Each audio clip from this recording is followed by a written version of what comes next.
Devotions 101, Job. The Book of Job is a book of the Hebrew Bible and the Christian Old Testament.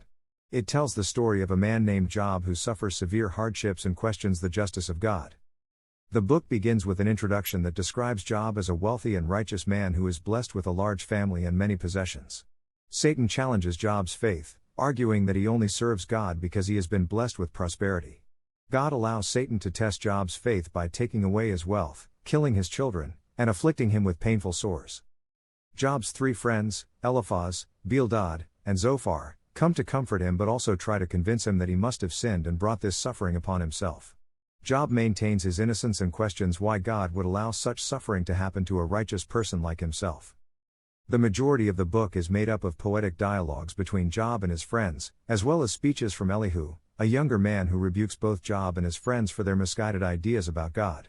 In the end, God speaks to Job out of a whirlwind and challenges him to consider the vastness and complexity of the universe and to trust in God's wisdom and justice.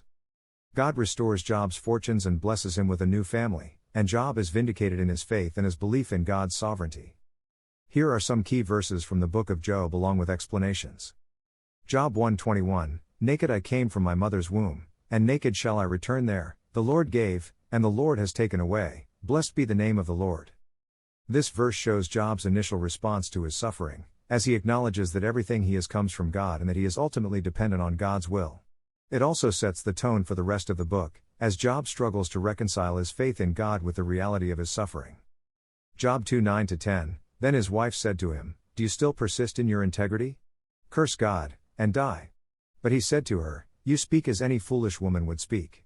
Shall we receive the good at the hand of God, and not receive the bad? This verse shows the contrast between Job's faithful response to his suffering and his wife's despair. Job refuses to abandon his trust in God, even in the face of extreme hardship. Job 38:1-3, Then the Lord answered Job out of the whirlwind, Who is this that darkens counsel by words without knowledge? Gird up your loins like a man, I will question you, and you shall declare to me. This verse marks the turning point in the book, as God speaks to Job and challenges him to consider the vastness and complexity of the universe. God's speech emphasizes the power and majesty of God and the limitations of human understanding. Job 42:10, And the Lord restored the fortunes of Job when he had prayed for his friends, and the Lord gave Job twice as much as he had before. This verse shows that God restores Job's fortunes after his period of suffering. However, it also emphasizes the importance of Job's relationship with his friends, as God restores Job's fortunes only after he prays for his friends and forgives them for their misguided advice.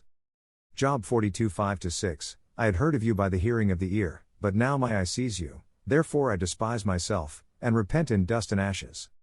Finally, this verse is a traditional sign of mourning and contrition in ancient Israel.